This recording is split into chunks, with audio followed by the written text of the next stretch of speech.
अब अगर मैं बात करता रहूंगा तो पूरी रात बीत जाएगी, मेरी बात नहीं खत्म होगी। लेकिन मैं इसको छोटे में मुश्किल से 10 से 15 मिनट में सारी बातें खत्म कर दूंगा, बहुत संक्षेप में।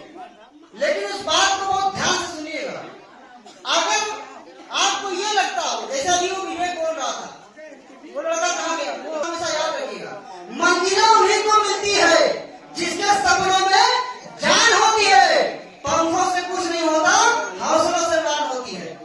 इन लोगों का हौसला इतना बड़ा है कि इन लोगों ने आज जो देखा, आज के 1 साल पहले भी जो देखा था, उसके 1 साल पहले भी जो देखा था, लेकिन ये लोग बार बार हिम्मत कर रहे हैं अपने हौसले से उड़ने के लिए।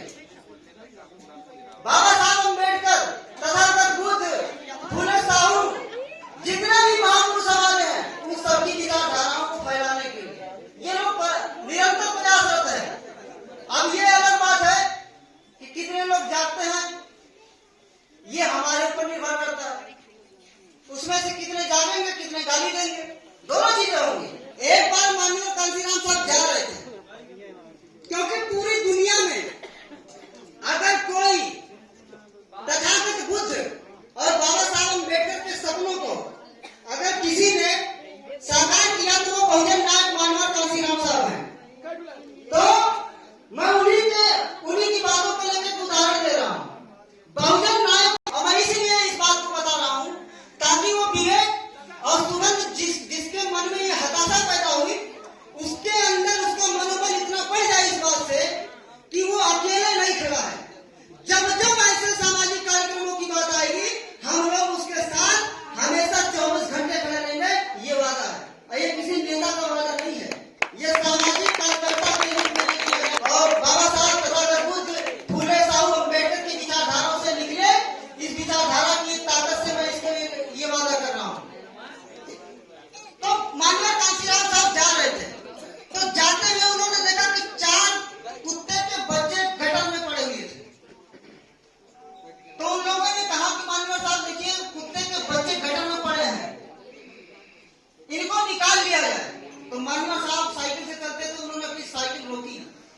जब साइकिल रोकी तो उस गटर के पास गए, तो उसमें से 2 जो कुत्ते के बच्चे थे वो उसमें से निकलने का प्रयास कर रहे थे, और तो निकलने का प्रयास कर रहे थे, माननीय साहब ने उसको निकाल लिया, उन दोनों को निकाल लिया, और बाकी जो 2 सो रहे थे उसी में उनको छोड़ दिया। तो लोग जो उनके साथ में थे, उन्होंने माननीय साहब से सवाल पूछा कि माननीय साहब एक बात बताइए कि ये चारों एक ही के माँ बाप के बच्चे हैं, आपने 2 को निकाल लिया, ये 2 को क्यों छोड़ दिया? तब बहुजन नायक माननीय कांशीराम साहब बोले, उन्होंने कहा कि मैंने 2 को इसलिए निकाला कि वो इस कुव्यवस्था से निकलने का प्रयास कर रहे थे, और 2 इसलिए मैंने नहीं निकाला क्योंकि उनको वही गंदगी पसंद है। तो इसलिए विवेक हो, सुगंध हो, संगम हो, उज्जवल हो, किसी को हताश होने की जरूरत नहीं है। जो उस गटर से निकलना चाहता है, हम लोग उससे निकालने के लिए, यानी उस मनवादी, उस अंधविश्वास, उस बावनवादी व्यवस्था से निकालने का प्रयास जीवन के आखिरी सांस तक करते रहेंगे। और जो लोग उस व्यवस्था में जीना चाहते होंगे, हमें उनको प्रयास, उनको जगाने की जरूरत नहीं है। इस बात को हमेशा याद रखिए। अब मैं तथागत बुद्ध की बात करता हूँ।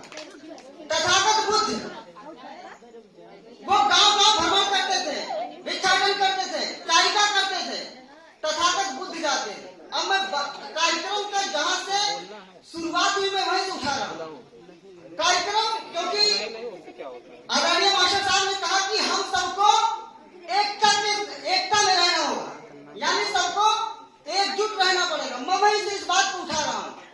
बुद्ध भिक्षाटन के लिए चारिका कर रहे थे, यानी जिस गांव में वो गए, उस गांव को देखा तो वो गांव पूरा वीरान पड़ा हुआ था। तो उनके जो साथ में उपासक लोग थे, उन्होंने कहा कि हे महामानव, ये गांव पूरा उजड़ा पसरा है, इसके पीछे इसका कारण क्या है? तो बुद्ध ने कहा कि वास्तव में इस गांव की दुर्दशा तो बहुत दयनीय है, जाओ अभी पता करो यहाँ पे क्या होगा। जितने लोग थे सब मरे पड़े थे, लेकिन उसमें सबसे बड़ी लॉजिक की बात ये थी कि सबके घर में गड्ढा खोदा हुआ था। जितने लोग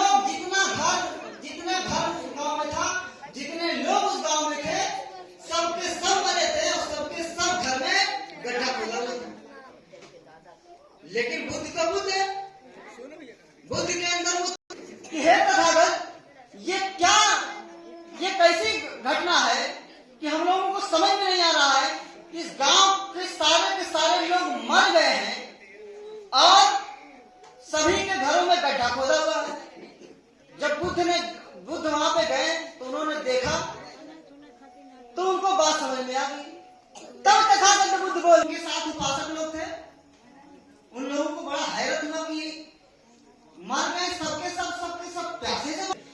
तथागत बुद्ध कहते हैं कि इस गांव के सारे लोगों को प्यास लगी थी, लेकिन जब ये लोग इकट्ठा होते एक ही कुआं खोलते तो शायद आज ये लोग जीवित होते। तो इसलिए मेरे समाज के लोगों इस बात को याद रखो कि अगर तुम्हें जीना है तो एकता के सूत्र में आपको जो कोड लाइन है, संगठित रहो, उस चीज को आपको फॉलो करना ही पड़ेगा। तो ये तथागत बुद्ध की बात है। अब और जितने वक्ताओं ने इस बात को बोला कि हम लोगों के जीवन कुत्तों से भरी जिंदगी थी, सही बात है। जब परम पूज्य बाबा साहब अम्बेडकर का जन्म नहीं हुआ था तो हम लोगों की वही दशा थी कि हमको कुत्ते से भी गई गुजरे हम लोगों की समझाया जाता था।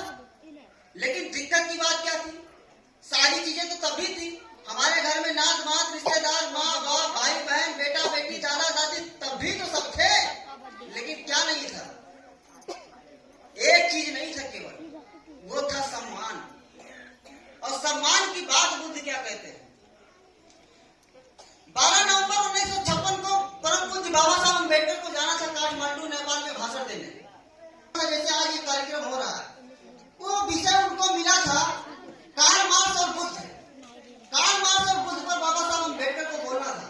तो बाबा साहब का जब नंबर आया तो कार्ल मार्क्स पर बाबा साहब बोलना शुरू किए। उन्होंने कहा, मेरे भाइयों एवं बहनों, कार्ल मार्क्स ने रोटी कपड़ा और मकान के लिए आंदोलन चलाया। आज भी देखिए बाबा साहब अम्बेडकर सारे घर पे। यही कारण है कि आज बाबा साहब अम्बेडकर ने जो कहा था कि ये मेरा कारवां अगर आप आगे नहीं ले जा सकते तो इसे पीछे भी हटने मत देना। लेकिन आज उनका वो कारवां पीछे नहीं बल्कि बहुत पीछे कर दिया गया है।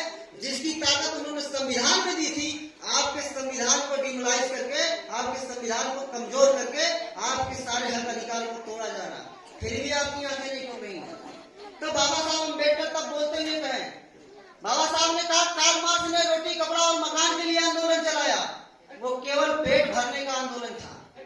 और सही बात है, जब हम किसी से बात करते हैं तो कहते हैं पेट का सवाल है, यही तो कहते हैं। कहीं मेहनत मजदूरी करते कहते हैं पेट का सवाल है। तो पेट पर जब आदमी हाथ रखता है तो आदमी समझ जाता है सामने वाला ये व्यक्ति भूखा है।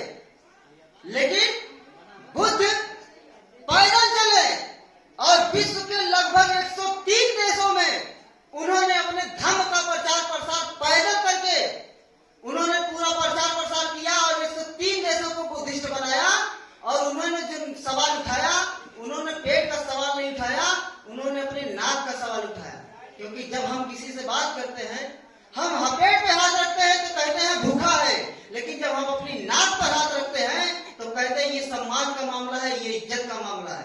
तब परम पूज्य बाबा साहब अम्बेडकर बोलते हुए कहें कि मेरे समाज के लोगों, तुम्हारा पेट भरे या ना भरे, तुम भूखे पेट रहना, भूखे मर जाना, लेकिन अपने नाक और सम्मान की लड़ाई जीवन के आखिरी सांस तक करना, ये बाबा साहब अम्बेडकर ने समझा। तो बाबा साहब अम्बेडकर सम्मान के लिए लड़े। बाबा साहब तथागत बुद्ध ने आपको सम्मान भरा जीवन दिया।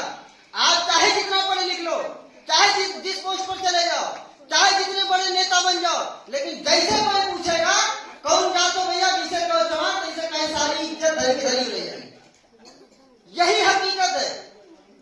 और बाबा साहब अम्बेडकर ने जो आपको अधिकार दिया है ना, चाहे जितना घंटा बजा लो, चाहे जितने मंदिर पूज लो, लेकिन जो आपको भारतीय संविधान में जो आपको ताकत मिली है अनुसूचित जाति, अनुसूचित जनजाति, अगर पिछड़ा वर्ग क्लास के लिए, वो आपको इसलिए मिला है कि आप हिंदू नहीं हो।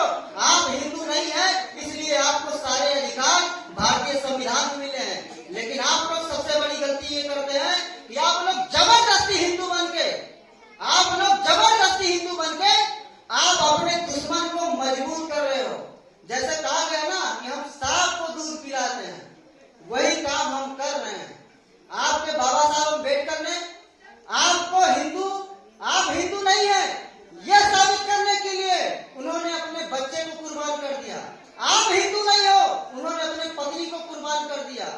आप हिंदू नहीं हो, उन्होंने अपनी जिंदगी बर्बाद कर ली।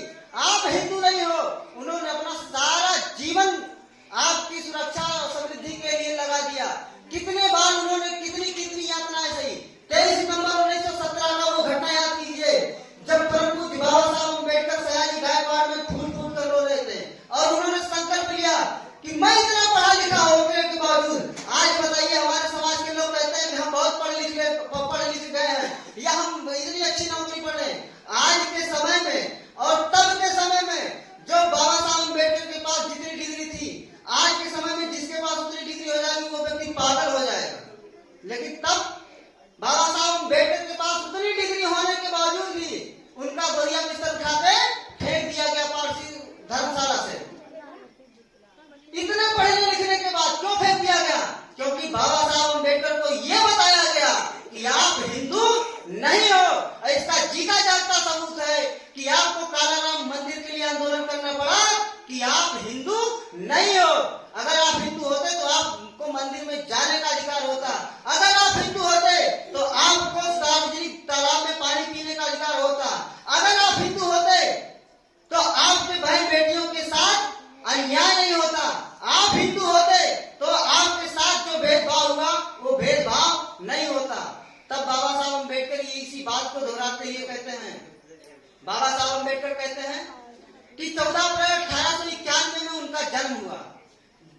14 अप्रैल 1891 में परम पूज्य बाबा साहब अम्बेडकर का जन्म हुआ और उसके पहले हमारी 6 करोड़ आबादी थी और हमारे घर में सारे रिश्तेदार थे, नाना नानी मौसा मौसी सारे दादा दादी सब थे, लेकिन इज्जत नहीं थी।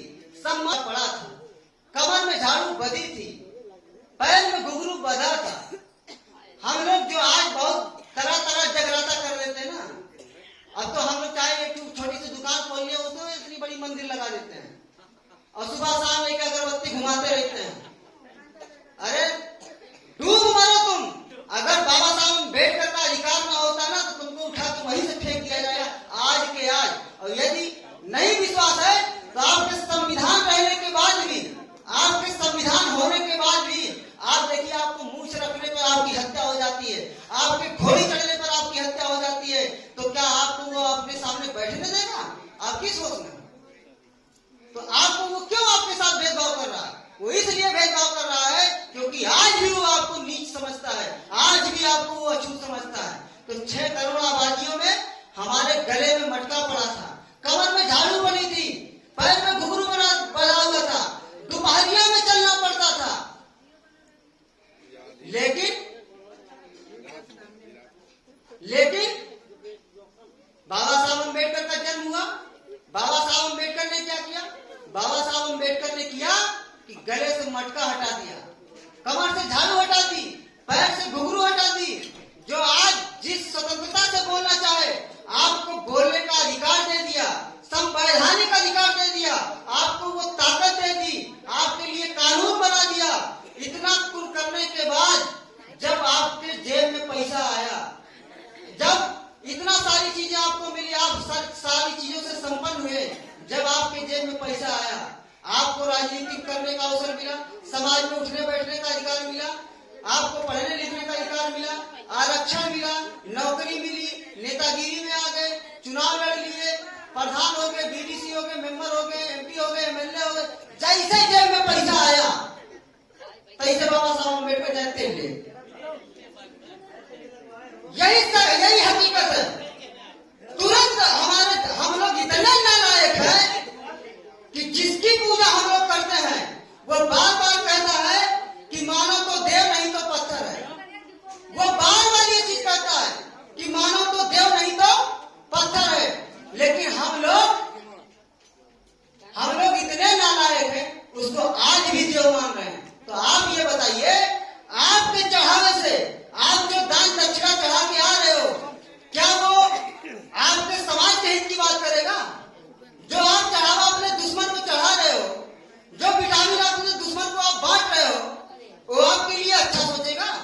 जो आपको अपने सामने बैठने के लिए, आपको अपने सामने बैठने तक की अनुमति नहीं देता, वो आपको अपने बराबर आने का अधिकार देगा? वो आपको अपने सामने अफसर बनने का अवसर देगा? आप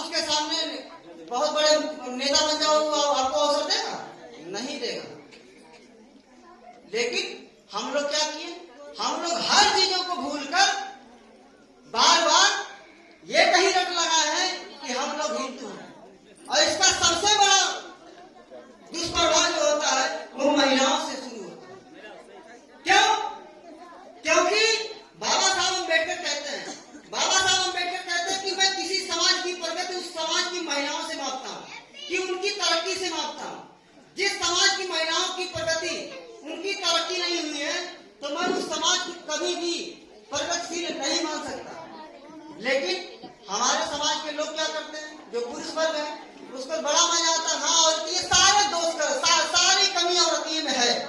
भैया क्या करती हैं, वो डाला छठ भूखती हैं, वो बेटे के लिए जीवित पुत्री का व्रत रखती हैं, आदमी के लिए करवा चौथ व्रत रखती हैं, लेकिन करवाता कौन है? करवाता कौन है? करते हुआ है, करवाता कौन है? इसका कोई जवाब देगा? लेकिन अपने आप पे दोषी नहीं लगाएंगे कि हाँ गलती हमारी है। और सबसे बड़ी बात कि करवा चौथ भूखने से अगर इतने सबके पति की उम्र लंबी हो जाए तो आप एक बार विंध्याचल जाइएगा, मैहर देवी जाइएगा। जितने लोग जाते हैं, मेरे कहने से तो रुकेंगे नहीं, जो लोग जाते होंगे ना, आप जितने महिलाओं को देखेंगे विंध्याचल में 40 से 45 साल की, फूल और वो जो लैया जो व्हाइट व्हाइट वाला होता मीठा मीठा, क्या बोलते उसको, लैया, इलायची दाना, वो सब जितनी महिलाएं बेचने वाली होती ना, सबकी सब ज्यादातर 99% विधवा है। ये हकीकत मैं अपनी आंख से देख के आया हूँ। अगर आप सोचिए कि उसमें इतनी ताकत है, फिर तो वो लोग उन्हीं के कदमों में हमेशा पड़ी हुई है, फिर वो विधवा कैसे होगी? जिसकी पूजा करके, जो चीजें आप लोग करके अपने पति की लंबी उम्र मांग लेते हो, या किसी की भी लंबी उम्र के लिए आप लोग प्रार्थना कर लेते हो, तो बताओ जो लोग उन्हीं के हमेशा कदमों में पड़े हुए हैं, फिर उनके साथ ये अन्याय और अत्याचार कैसे हो गया? इस बात को सोचने का प्रयास करें। तथागत बुद्ध कहते हैं कि ये मैं कह रहा हूं इसलिए मत मानो, ये मैं कह रहा हूं इसलिए मत मानो, तुम अपने बुद्धि विवेक का प्रयोग करो, अपदीपो हो अपने दीपक। मैं कोई मुक्ति दाता नहीं हूँ, मैं मार्ग दाता हूँ, मैं रास्ता बता सकता हूँ। यही बात बाबा साहब अम्बेडकर नेपाल में बोल रहे थे। बाबा साहब अम्बेडकर बोलते हैं, आगे कहते हैं कि समाज में जब लड़ाई लड़नी होगी तो समाज की लड़ाई लड़ेगा। जैसे हम लोग कहते हैं कोई लड़का मास्टर हो गया, डॉक्टर हो गया, इंजीनियर हो गया, वकील हो गया, तो हम लोग कहते हैं बड़ा बुद्धिजीवी है, यही बोलते हैं। लेकिन बाबा साहब अम्बेडकर उसको बुद्धिजीवी नहीं मानते। बाबा साहब कहते हैं कि बुद्धिजीवी कोई भी हो सकता है, एक पढ़ा से पढ़ा व्यक्ति भी हो सकता है, एक अनपढ़ से अनपढ़ व्यक्ति भी हो सकता है। अब आप कहोगे अनपढ़ व्यक्ति कैसे हो सकता है? आपको मालूम होना चाहिए। मानवत कांशीराम डीआरडीओ में वैज्ञानिक की नौकरी कर रहे थे, डीआरडीओ में वैज्ञानिक पद पर थे, लेकिन एक चपरासी और एक वैज्ञानिक में कितना अंतर होता है आपको मालूम है? जमीन आसमान का अंतर होता है। यानी एक चपरासी और एक जिला अधिकारी की बात मैं कर रहा हूँ। मानवर साहब साइंटिस्ट थे, लेकिन उन्हीं के स्टाफ में काम करने वाला एक कर्मचारी दीना भाना जी, वो चपरासी की नौकरी कर रहे थे, लेकिन वो नौकरी के साथ साथ तथागत बुद्ध और बाबा साहब अम्बेडकर की जयंती के छुट्टी के लिए वो आंदोलन कर रहे थे।